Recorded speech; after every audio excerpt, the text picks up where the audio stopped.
My 29 male best friend Jess, 29F, keeps on mentioning my ex, 29F, in front of my fiancée, and I am thinking of cutting her off. I want to know if I am overreacting, or if Jess is in the wrong. For context, Jess and I went to the same high school and the same college. We were friends in high school. However, since we both went to the same out-of-state college, we became best friends since then. We have always been there for each other during the best and worst times. However, things have always been platonic, and she is more like a big sister to me, who made sure I stay on the right track. I have only been in 2 long-term relationships so far. One was with my ex Lisa for 7 years. We met in college and dated all through our college years. Lisa and Jess also became good friends, too. After college, Lisa and I just grew apart and had different goals in life. I became boring after college as I was working on my PhD while doing a full-time job. Lisa broke up with me as she wanted to party on weekends, while I was home studying. I was heartbroken, but I don't think I ever blamed her or had resentment towards her, as I understood my decisions were selfish and should not hold her back from having the best life. Jess always stood by me and comforted me during that time. Jess and Lisa were good friends, and Jess always kept on telling me that Lisa loves me and will be back one day when I am ready. I foolishly held on to that hope and stayed friends with Lisa. That was until I met my fiancée Yang. After I finished my PhD, I got a nice job in a big tech company. Yang joined our team a year after me. We started going out for drinks and dinner, and we started dating seriously pretty soon. We are happy together, and financially in a great place. Needless to say, I stopped talking to Lisa after I started dating Yang. I proposed to Yang a year after we started dating and got engaged last year. Jess has been acting weirdly since we got engaged. One of the first things she said to Yang after we got engaged was how I had planned the same thing for Lisa, proposing on a local hiking trail. It was a bit off-putting that she was bringing up Lisa, whom I broke up with almost 5 years ago, on such a happy occasion. However, Yang asked me to not spoil my mood, as she felt Jess was just commenting on how I had that plan in mind for years. Since then, every time we meet, Jess without fail brings up Lisa and how the things I'm doing are all the things I had planned with Lisa.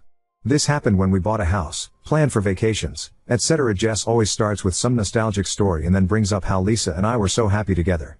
She is still good friends with Lisa and keeps giving me updates about Lisa and how great Lisa is doing at work when no one is asking for it. It felt like she was painting a rosy picture of Lisa to Yang and telling Yang that she would always be second to Lisa. Yang told me Jess's comments bothered her, and I also felt the same. I have brought this up with Jess many times and asked her not to do it. However, she says she will try, but since I dated Lisa for 7 years, she would be part of many stories from the past. Also, she asked me why talking about Lisa bothers me and if I still have feelings for her. I have reduced hanging out with Jess. However, she is close with my mom and is always invited to all our family parties and holidays. I talked to my mom and sister about this and they feel I am overreacting. They feel Jess is just telling stories, and since the stories are mostly from college days and later, Lisa will be a character in the story. They also feel I should not be bothered by Jess mentioning Lisa since we broke up a long time ago. I feel that it's disrespectful to Yang, as she doesn't need to hear about all the fun Lisa and I had when we were together and how we were planning to get married. Do you think I am the asshole to stop here, or Jess is truly acting out of line? Update 1. I wrote a post a month ago regarding my friend Jess mentioning my ex constantly in front of my fiancé. Thanks to everyone who commented, and how inappropriate it was. However, the last month has been nothing but crazy and I'm still trying to make sense of what happened so far. After my post, I decided to talk to Jess and gave her an ultimatum not to speak about my ex Lisa again. I know Jess and Lisa are still friends, but I was uncomfortable of her comparing my fiancé Yang with Lisa all the time. I broke up with Lisa 5 years ago, and she is nothing but a faint memory in my past. Jess kept on defending herself and telling me that I was with Lisa for most of my adult life and it's hard to tell any stories from the past without including her. She also blamed me for being emotionally childish and just forgetting about Lisa when she was with me for 7 years. Finally, Jess agreed that she will not bring up Lisa in front of Yang, and I should also not treat Lisa as she does not exist since she is still Jess's friend. I informed Yang about our conversation. Although she was appreciative about it, she said I did not need to do it, and she knows how much I love her, and every time Jess brings up my Lisa, she feels sorry for Lisa that she let a guy like me go. Yang went to visit China 2 weeks ago for a month as we plan to get married in her hometown. She is taking care of her shopping as well as preparations for the wedding. Jess invited me to her house that Friday for dinner as I was home alone. I am also good friends with her husband, and we were all just chatting and drinking in the living room. Around 7:30 p.m., the doorbell rang, and Jess excitedly went to open the door. To my surprise, it was fucking Lisa at the door. She was all dressed up as if she were ready for a date and came in. I had not seen her in person for almost 3 years and I was shocked to see her. She sat down and started making small talk with me. I was extremely uncomfortable and went into the kitchen to talk to Jess. I was angry at her and asked her what was going on. She kept on telling me that it's been 5 years since the breakup and to get over it and be nice to Lisa. She said Lisa was excited to meet me and she thought we were all adults and could have one fun evening together. We had a fight and I told her that she should not have invited Lisa after our conversation the other day and I do not want to be friends with her anymore. I went into the living room and politely excused myself and told everyone that I had a work emergency and had to leave early. Lisa looked sad, but I genuinely felt uncomfortable to be made to hang out with my ex without my consent. I came home and called Yang. I have never seen her more furious, and she told me she is not comfortable with Jess anymore as she has some agenda that we do not know about. It's different to talk about Lisa, but to invite her without consulting is not okay. I also felt the same and I called Jess the next day and told her that she crossed a line, and I was terribly upset with her. I stopped taking her calls and ghosted her. I also told my mom and sister about the whole incident. Last Sunday, my mom called me for lunch. When I got there, I saw Jess was already there. I told my mom that I do not want to talk to Jess and can't stay. However, she asked me to sit as they all wanted to talk to me. I have a glutton for punishment and decided to hear them out. My mom started with how Jess has been there for me all these years and only has my best interest at heart. She kept on telling me that they are the 3 people, mom, sister, and Jess, that love me the most. Jess started saying how she felt that I was making a big mistake and not having to hear what Lisa had to say. She told me that Lisa was my first love and Lisa is now ready to settle down and we can pick where we left off. She reminded me how broken I was when Lisa left me and how life is giving me a second chance. My sister also chimed in and said how they all liked Lisa more than Yang and how we both looked so great together. Finally, my mom started saying how our culture was so different than Yang and it is hard for them to relate to her. I asked them in what way, and my mom said that they did not understand what Yang says sometimes and have nothing in common with her. Then my mom asked me to think about how Lisa and I would have such wonderful looking kids, while if I marry Yang, our kids will look so different. I started getting their drift and I probed more. My mom told me how our kids would look Asian with small eyes and not like any others in the family. I asked my mom if she cared about my kids' looks more and not about how smart they will be since Yang has a PhD. She blew it off, and I realized she just did not want me to marry Yang because she was Chinese and not white. My mom told me to forgive Jess and my mom asked Jess to talk to Lisa on my behalf and asked her if she would be interested in getting back together with me. My mom was adamant that since I loved Lisa so much, I should be happy and pick up things where we left off as that is the best for everyone. I have never been so angry and may have said a lot of unkind things to all of them before I left. I am so depressed right now. I not only lost my best friend, but also am not sure how I can move on from what my mom said. My mom and sister raised me and that is the reason where I am today. However, I cannot get over how racist they are being and how they were just pretending to like Yang all these years while actively working on breaking us up. I have been so shocked that I have not told any of this to Yang so far. I might wait for her to come back next week and talk to her in person. Update 2. I wrote an update 2 weeks ago about my mom, sister and Jess scheming about trying to get me back with my ex Lisa because they were uncomfortable with Yang being Chinese. They tried to do it when my fiancée was visiting her parents and I felt so betrayed by their actions. As I said in the previous post, I blew up on my mom and sister about what they said and immediately left. I did not take calls from them or answer texts for the next several days. Their messages initially were anger towards me on why I left before they could finish what they wanted to say. However, I think they realized on day 3 that they might have crossed the line this time and became extremely apologetic. I finally messaged them to leave me alone and not to contact Yang or I until we contact them. Jess did not message me the whole time. I did not tell Yang about the situation until she came back home 9 days ago. I initially did not know how to bring up the subject, but she sensed something was wrong and asked me about it. I was so worried about hurting her, but I told her about what happened. I was upfront about the stunt Jess pulled and she was angry at Jess. I also told her about my visit to my mother's place, but she did not react with any anger. She just asked me if I was okay. The next few days were confusing where I was more upset than Yang. She was just excited showing me all pictures and telling me stories. Finally, on last Thursday evening, she opened up and asked me if I was okay about my mom's behavior and what I planned to do. I told her my thoughts and how I cannot forgive them for what they said about her being Asian and them wanting me to marry Elisa because she was white. I asked her why she was not more upset as it was bothering me. She told me that when she told her parents about me, they had the exact same reaction for her dating someone who was not Chinese. Her family is very traditional, and her parents were very upset about her decision. It took them a few months to warm up to me and accept me. She never told me about this because she wanted me to have good relationship with her parents. She told me that now they are the most excited doing arrangements for our wedding. She told me that she has always felt something was off when she talked to my mom, my sister or Jess and they did not like her. My mom and sister would be very friendly with her in front of me, but never invited her for anything when I am not around. She suspected that it may be due to the fact that she is not white and does not understand the American traditions. She said she is not upset with them and now that this is in the open, she should talk to them and assure them that she would be as good of a wife as Lisa or any other girl. She said that she does not want to break a family in order to start a new one. Despite my protests, Yang invited my mom and sister for lunch on Sunday. She said that it would be good for us to talk about everything and hear why they are concerned about her marrying me. I was really not happy with this, but Yang spent most of Sunday morning cooking for them. When my mom and sister arrived, there were a lot of waterworks and apologies. My mom apologized to Yang and me for her behavior and told us that she would never bring it up again. My sister also was quiet and had tears in her eyes. There were a lot of blame games. My mom and my sister were blaming Jess for constantly telling them how Yang might not be great for me and how she won't fit into our family. My mom and sister fought with Jess after I left and Jess blamed Lisa. Based on Jess's story, Lisa has been depressed for the last few years, and when I suddenly got engaged to Yang, it became worse. Jess thought I was also depressed after Lisa left me, because I did not date anyone for 3 years. In reality, I just wanted to focus on my work and studies and never had time. So, Lisa convinced Jess that she has to get back together with me, as that is what I wanted too. Jess said how sorry she felt for Lisa as she was her longtime friend and listened to her plan as she thought it was good for everyone. My mom and sister told us that I should stay away from Jess because she orchestrated the whole situation.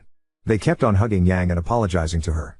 Yang in turn also started crying and telling them that she will do better to fit in with them. It was all a big mess. I am still skeptical of my mom's change in heart, but I also want to see Yang happy. However, I think it will take a lot of time and healing before I could truly trust my mom and sister. Currently, my mom invited us to lunch at her place next week and told me that Jess will not be there.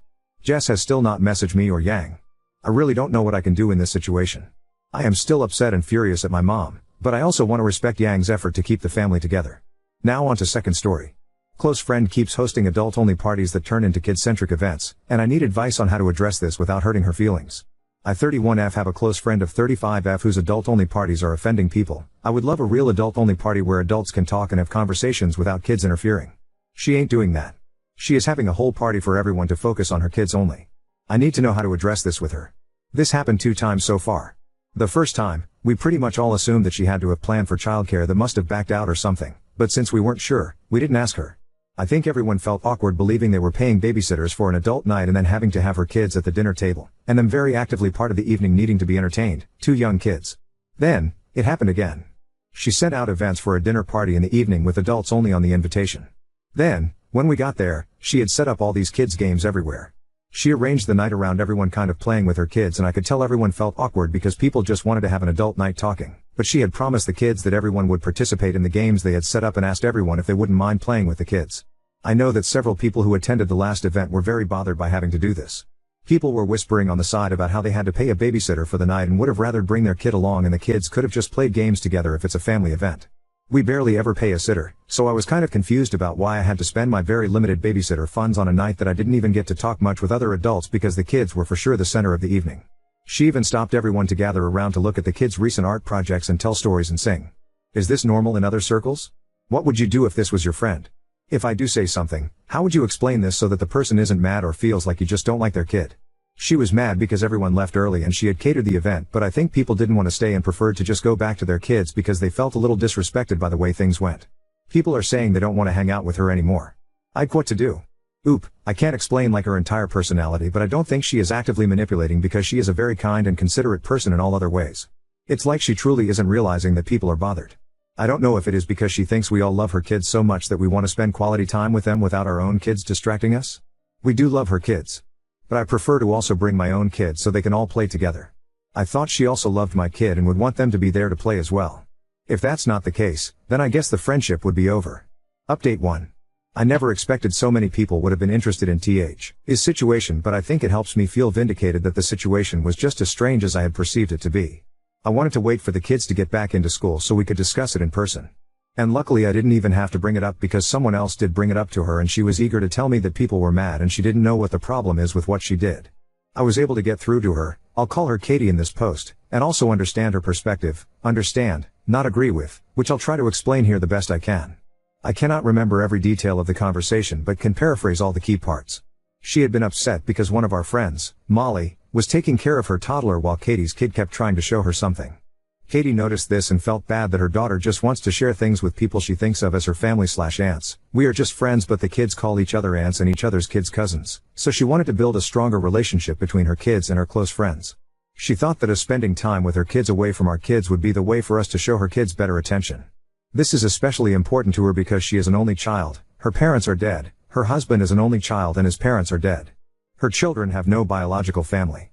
She is worried about what will happen to them if she died, etc. Her mom died when she was a teenager and she feels anxious about her health. She doesn't feel that other people's kids need this same type of bond with her because our kids have biological aunts, uncles, and cousins. She thinks they should be able to go spend time with their biological family and assumed that we were all sending our kids to our family and not paying a babysitter. She has no understanding of what it's actually like and romanticizes it. She was shocked to find that my siblings don't just drop their lives to babysit my kid. People who have siblings still pay babysitters, and did for her parties.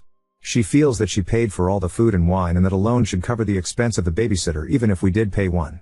She knows that paying a sitter plus dinner would still cost more since she catered everything from a very expensive place and we should have just been happy to get free food and drink, and if playing some kids game is the price for that, it's not a bad price.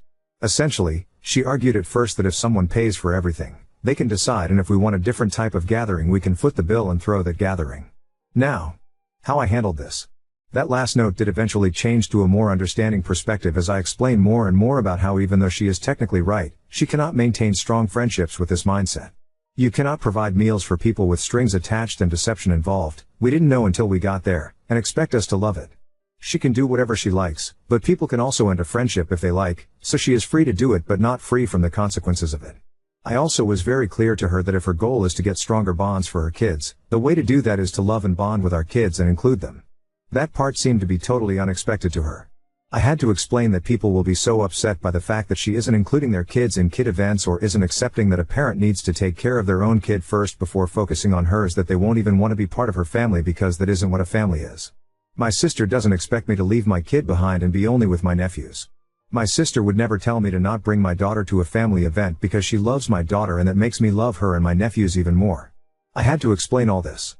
Lastly, she is rich and did grow you. Rich, and as the only child she admits that she struggles to see things from other perspectives or to consider others' feelings, and she has to make a conscious attempt to really see outside of her own wants and needs. She said she even talks about this in therapy and that's why she goes out of her way to do nice things for us. I put some examples of her acts of kindness in the original post, because that's her way of trying to actively be a generous and caring person. She did cry as expected, especially when she was talking about her kids not having any family and her mom and dad dying, and I'm very glad I did not mention it at the parties like everyone suggested, because I would have never wanted her to do that in front of people. It goes deep and she needs therapy to continue working on it. Overall, she did come around to the realization that she needs to alter her way of thinking about it and do things differently if she wants to achieve what she claims. She continued to reiterate how much her kids love me, and how much she does love my kid too. She said she wants to do things the right way, she just is frustrated because what makes sense to her doesn't make sense to other people, but she accepts that it's her who will need to fix her way of thinking. A lot of crying and some arguing, but overall, it does appear that we are still friends. We hugged, and she said she is going to do something nice for everyone and their kids. If anyone still has questions about specific things said, I can try to answer in comments. Appreciate everyone's help. I felt much better going into it knowing that I was not wrong for standing my ground on this.